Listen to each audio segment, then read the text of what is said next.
my cold-blooded army? I am headed to NARBC 2017 in Arlington, Texas. It's gonna be awesome. I'm super excited. I've done Repticons, I've done tons of the Lone Stars, I've done herp shows, I've done some other ones as well, and this is my first big show like this with an NARBC, so I'm excited. Go see what I can find, see what I can get into. I do want to find 2 or 3 good-sized girls, 1,000 grams or better, so I can get breeding those pretty quickly here. So I'll see what I can find. I'll keep you guys updated. I'll see about doing some interviews. I did some at one show and it went kind of well, and in other ones people didn't want to do it, so I don't know what the deal was, but I'll get you guys taken care of, see if we can see some cool stuff, and I'll keep you posted. Oh.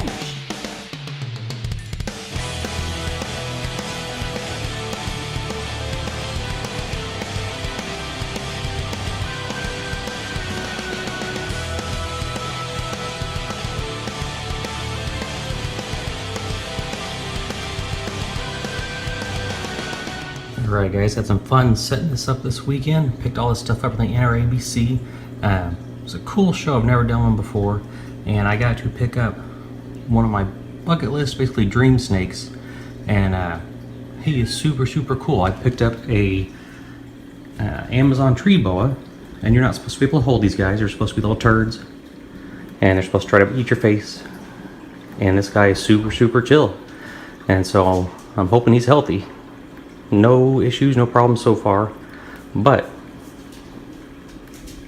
not trying to kill me, which is actually kind of nice. These guys have the largest teeth of any non-venomous snake, usually hit about 1 inch long on their teeth, and so I really don't want to have to pick those out of my hand, but he's been pretty good so far. No issues, no problems, and okay, I thought he was about to latch onto my thumb there. He was giving it a weird look. And they are fast and they have a long reach, so it's easy to grab. He has some really cool, they look like little lightning bolts all down his back, and I'm a big comic book nerd, as you guys know, so this right here is Mr. Barry Allen, also known as the Flash. But he's beautiful. Not gonna, don't do it. Alright, I'm gonna put him up because he's about to tag me. Alright, I peed a little. Not going to breed this guy most likely. I had a breeder at the show that was wanting to help me out, and they kind of owed me a little favor, and so I worked out a deal with them and got a really good deal on little Barry Allen here. So he's going to be a good addition for us, and sorry, I was trying not to get nailed. But super cool, very laid back. Oh boy. Let me just take care of this workhouse problem. So, I had a 50 watt bulb on him, and it heated up to like 145 degrees right under the basking area. And so I switched over and did one of the new nano bulbs that is out. And this is a 25 watt bulb, and this thing is, I mean, it's so tiny. And it heats up right below it. It does a good job. It does not reach all the way down to the bottom of the tank. It's a good size enclosure though. It's 24 inches tall. I think it's 24 by 24. So it does not heat all the way up down to the bottom. I have another set of vines to throw in there to make it better, and he has the LED lights which don't give off the heat, and then the one heat light in the middle. So I move it around to help him thermoregulate because he's pretty lazy so far. But he is super cool. This one's not in the reptile room, obviously. This one is in my living room because this is just a heck of a display and a show piece.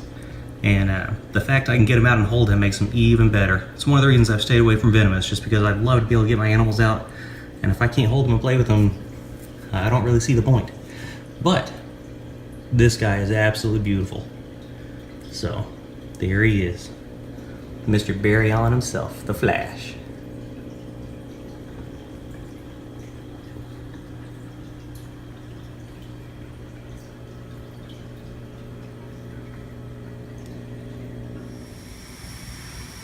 Awesome catch number 2 from the expo. There's this beautiful little hypoberm. She is gorgeous. They usually have a little bit darker coloration. Some of the banding around the saddles will be a lot darker, and just darker in general. And this one is super light and just stunning. She's a double head. I apologize for the camera shaking. Somebody over here has to get comfortable. Yeah, it's a rough life. She is a double het for granite and for albino.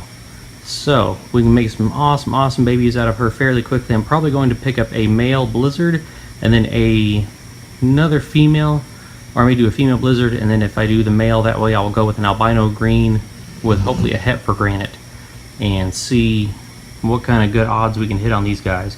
Definitely do 2 females and a male and get them now, that way in a few years as we start to transition over from doing the ball pythons into the berms, we will have some big ones that we know how to work with that are already pretty mellow, and yeah, just trying to set us up for some success in the future with the berms. And my daughter said we need to name her Pumpkin Pie because on her saddles it is dark around the edges like crust, it's kind of orange in the middle, and in the very center there's a white dot, which is the cool bit. Can't argue with that one. Alright, my other goal for the weekend was to pick up 2 to 3 large females so I could breed them.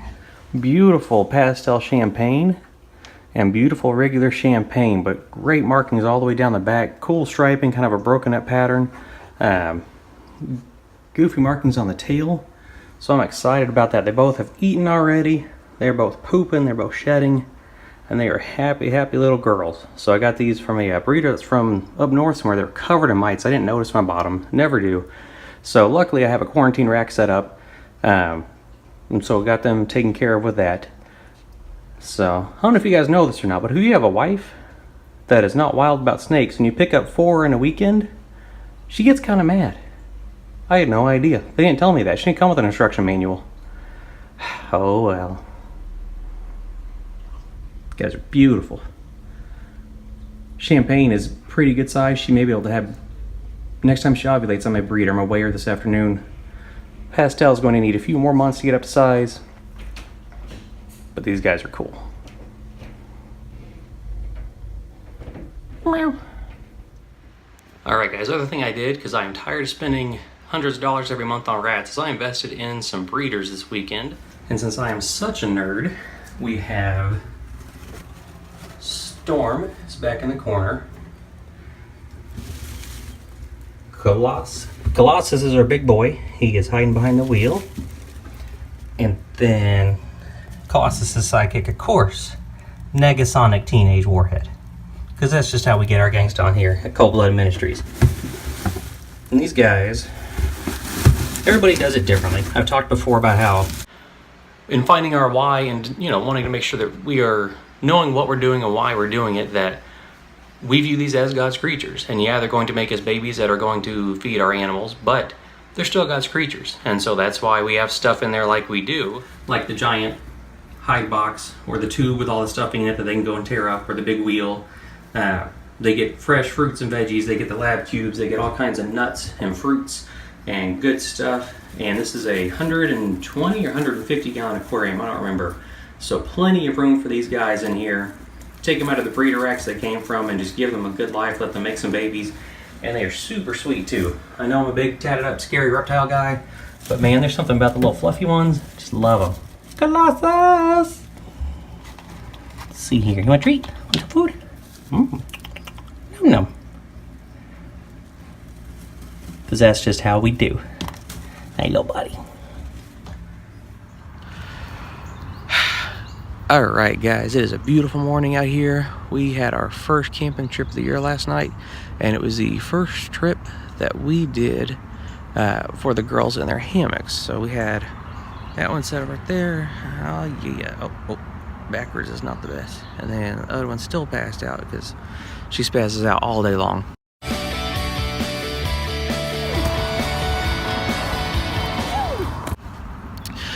Message today, I want to talk to you guys about something kind of interesting. Just kind of a different way to look at stuff. So Genesis 1:27 says that we are all created in the image of God. If we're all created in the image of God and we're all looking like that, then why is it that I look like this but then she looks like that, and then other people look totally different? Because if we're all created in the image of God, I mean, if I look like God, then God's a good looking dude, right? You can't really argue with that because I'm amazing. But everybody looks different. And so the scripture doesn't really make sense sometimes. And so when we start thinking about that, wondering, the answer is kind of cool on that. Have you ever seen those 3D puzzles where you have to stack up line by line by line. And then when you stack them all up, you see either like the building, or you see a lot of them are like a bust, or you see somebody's face. It's kind of how it is being created in God's image. When we do our part and we fulfill what God has called us to do, we become who we're supposed to be.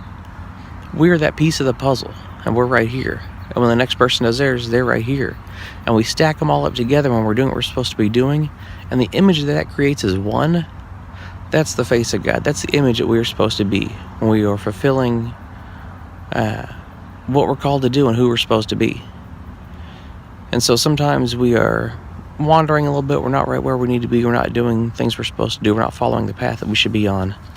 And the face of God kind of changes a little bit because we're not fulfilling our piece of the puzzle. We're not making it look how it's supposed to look. So if you're wandering, if you're having trouble, if you're going down the wrong path, get back to where you need to be, because the world needs to see that face of God through us as God's children, as Christians, as people that are loved and blessed abundantly every single day of our lives. If you have any questions on that, if you have questions about anything, if there's anything we can ever do to pray for you, to support you, to love on you, please feel free to reach out at any time. We are always here for you guys. We are blessed and honored to serve you. May you be blessed to be a blessing to those around you. Hope you have an incredible week. I love you guys, and we'll catch you next time.